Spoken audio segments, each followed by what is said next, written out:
Welcome back, everybody, for another deep dive. Yeah. Today we're tackling a book that I think a lot of people have at least heard of. Right. The Elements of Style. By Strunk and White. That's right, Strunk and White. Yeah. It's been a writing Bible, I think it's safe to say, It has. for like over a century. Yeah. But, you know, can something written that long ago really still be relevant Right. in our world now of, instant messages and emojis and, That's the question. That's the question, yeah. Is Sergeant Strunk, still got something to teach us? Exactly. And it is fascinating, I think, how this little book, continues to spark debate. Yeah. And inspire writers, even as language itself evolves, I mean, think about how much language has changed just in the last 20 years. Absolutely. Let alone, since 1918 when this book was first. When it first came out. Yeah. There is something about its directness, though. Sure. It's almost this militaristic tone. Yeah. That, I think, just cuts through the clutter. Right. And kind of gets to the heart of what makes writing effective. That's a really good point because even if you're not, aspiring to write the great American novel. Yes. If you're writing an email or you're, doing a report for work or even just like a social media post. A social media post. Yeah, you want to be effective. You do. You want to get to the point. Exactly. And that's a lot of what this book is about. And, Yeah. And speaking of getting to the point. Yes. One of the book's most famous anecdotes. Oh, yeah.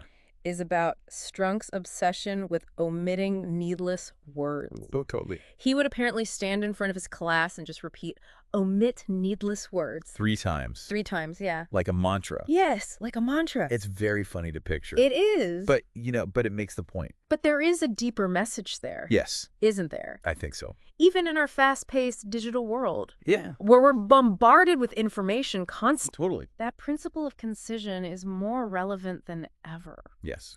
Yeah. Absolutely. Yeah. So let's jump into some of the specifics. Okay. Of the rules that Strunk and White lay out. All right. Rule number 1, right off the bat. Okay. Deals with possessives. Uh-huh. And they give this example that is very funny. Yes. Charles's tonsils out. Charles's tonsils out. It's just this very funny image. It's a funny image. But it highlights something. Yes. So crucial. It does. It's like this little punctuation error can have this huge impact on meaning. It can. Imagine if that headline was Charles's tonsils out. Right. It would have been like a PR nightmare. For the royal family. For the royal family. Yeah, it's not just about grammar. Right. It's about the precision of language. Yes. And how if we're not careful, yes, we can have these huge miscommunications. Exactly. And I love that they start with that. Yeah. And that attention to detail, I think, comes up again and again. Totally. In the book, for example, Rule 3 tackles one of the most common punctuation pitfalls. Yes. Commas and parentheticals. Oh, I always sweat a little when I get to this. Yeah. Because restrictive clauses, non-restrictive clauses. Right. It's very confusing. Well, I think it's helpful to think about it this way. A restrictive clause is like a spotlight. Okay. It narrows down the focus. Okay. Telling us exactly which noun we're talking about. Got it. In the example, my cousin Bob is a talented harpist. Okay. The phrase, my cousin Bob, is essential because it tells us which cousin we're talking about. Right, because you might have 12 cousins. You might. And only one of them plays the harp. Right, exactly. Okay, so that makes sense. But what about those non-restrictive clauses? Yes. The ones that are set off by commas? Those are like little bonus details. Okay. Adding extra information, but not essential to the sentence's core, meaning, like in the example, our oldest daughter Mary sings. Okay. We already know which daughter they're referring to because she's the oldest. Right. But the name Mary adds a personal touch. Okay, so it's like I'm being intentional with those commas? Yes. Like I'm controlling the flow. Exactly. And how the reader experiences the sentence. That's exactly what Strunk and White are getting at. I like it. And it's not limited to commas. What? Rule 5, which deals with connecting independent clauses, is another example of how punctuation choices can subtly shape the reader's perception. So they're not just saying, don't do this. Right. They're giving you options. They are. Like you could use a comma in a conjunction. Yes. For a close connection.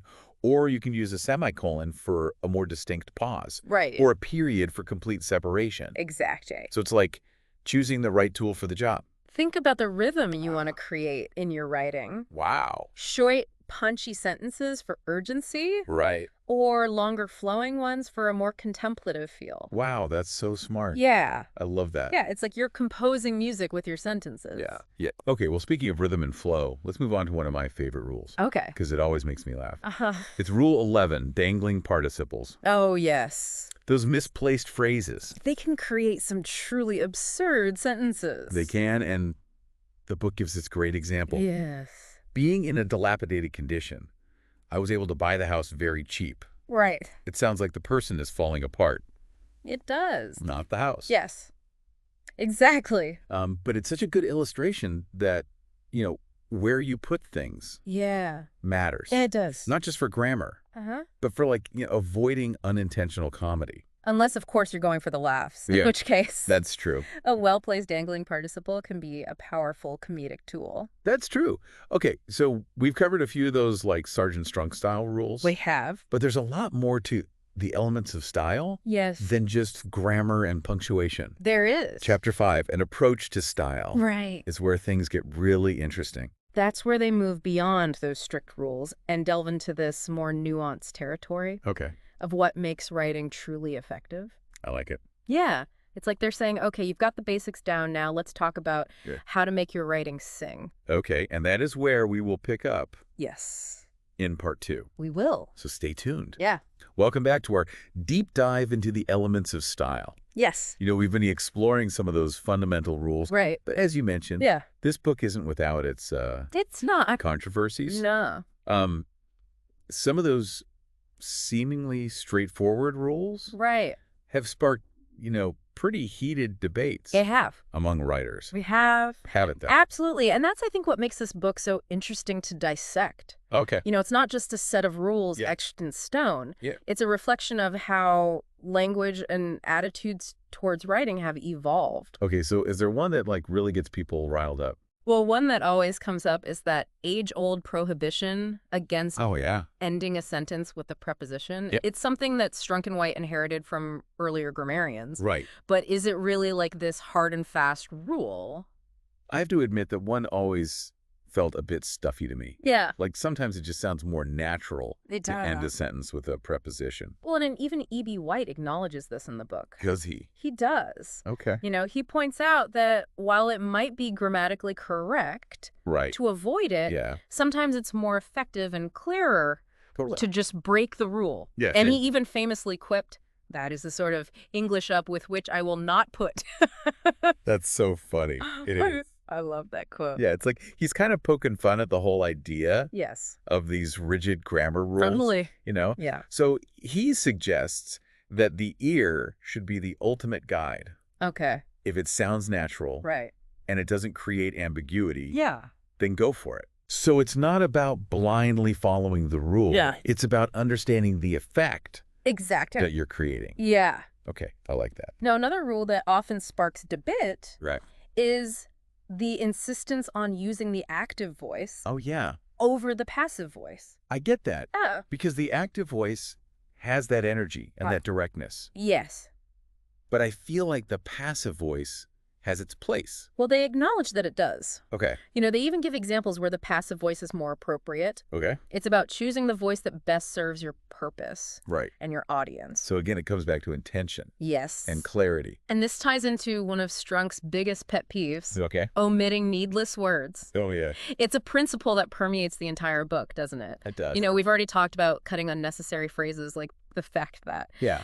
But this principle goes beyond specific words. Right. It's about cultivating a mindset of concision and clarity. In everything you write. Yes. Yeah. That's especially challenging. I would imagine so. In today's world. Yeah, where we're just where we're constantly inundated with information. Yes. So to be concise. Right. It's almost like a countercultural act. It almost is. But Strunk and White would argue that it's more important than ever. I think they're right. To cut through the noise. Yes. And get to the point. I do think about how much more impactful our writing could be if every word served a purpose. Right. If every sentence carried its weight.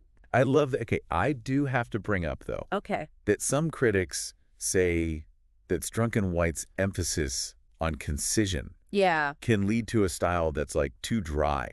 Right. And impersonal. That's a valid concern. Yeah. It's where that fine line, I think, between clarity right. and creativity comes in. Because you don't want to be a robot. No. But you also want to be clear. Exactly. So it's like finding that sweet spot. It is. Where you're clear and concise. Yes.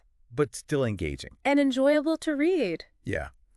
Yeah, and I think the elements of style, even with its flaws and controversies, can be this valuable tool for finding that balance. Yeah. You know, it gives us a framework for thinking about language and a set of principles that can help us craft more effective prose. It's like we're having a conversation with these two experienced writers. Exactly. And they're just like, sharing their wisdom. I love that analogy. With us. Yes. And even if we don't agree with everything they say, their passion for good writing is contagious. It is. Okay, so we've covered a lot of ground. We have. Rules, principles, controversies. We have. But before we wrap up our deep dive, I want to zoom out a little bit. Okay. And consider the big picture. We need to talk about what Strunk and White were really trying to achieve this book. Yes. And why it continues to resonate with writers. Yeah. More than a century after it was written. It's pretty remarkable. It is so. Stay tuned for our final segment. Yes. Where we'll explore that enduring legacy. We will. Of the elements of style. Okay. And we're back for the final part of our deep dive into the elements of style. Yeah. We've explored the rules, we've debated the controversies. Right. And now I'm really curious to hear your thoughts on the big picture. Yeah. What is it about this little book that has made it endure for over a century? I think it's pretty remarkable how it's stayed relevant. Yeah. Through all the changes and how we communicate. From typewriters to tweets. Yeah. The way we use language has transformed so much. It has. And yet this book continues to be a touchstone. It does. So what is it about those principles, written over 100 years ago? Yes. What makes them still resonate? I think at its core, it boils down to the fact that the fundamental principles of effective communication haven't really changed. Yeah. Whether you're crafting a sonnet or a text message, the need for clarity, conciseness, and engagement remains constant. That's a good point. So much of what Strunk and White advocate for. Yes. Stripping away the fluff. Yes. Getting to the point, choosing the right words. Choosing the right words. Yeah, it all comes back to those core principles. It does. And while specific rules might feel outdated, that underlying spirit of clarity and purpose, that's timeless. Would you say that Strunk and White were more than just grammarians? Absolutely. They were really champions of clear thinking and effective expression. They understood that good writing isn't about showing off your vocabulary or mastering obscure grammar rules. Yes. It's about connecting with your reader. Sharing your ideas. In a way that resonates. In a way that resonates, yes. And that is a goal, I think, that all writers can strive for. Absolutely, no matter what they're writing. No matter what you're writing. Or who their audience is. It doesn't matter. It doesn't matter. So as we wrap up this deep dive. Yes. What are some key takeaways that our listeners can kind of put into practice right away? Of course. Well, first and foremost, remember that writing is a craft. Okay. And like any craft, it requires practice. Right. So don't be afraid to experiment. Yeah. Revise and refine your work. Don't be afraid to get your hands dirty. Exactly. Secondly, don't get too caught up in the rules. Okay. Use them as guidelines. Yeah. But ultimately, let your ear be your guide. Oh. Trust your instincts. Yeah. And develop a style that feels authentic to you. So it's about finding your own voice. Yes. Within those guidelines. And finally, never underestimate the power of simplicity and clarity. That's so true. In a world overflowing with information. Yes. The ability to communicate clearly and concisely it's huge. Is invaluable. It's invaluable. Yeah. So to all our listeners out there, embrace the challenge of good writing. It is a challenge, but it's a rewarding one. It is. Pick up a copy of The Elements of Style. Yes. Or revisit it if it's been a while. You might be surprised by what you discover. Thanks for joining us on this deep dive. Yes. Thank you. Until next time, happy writing.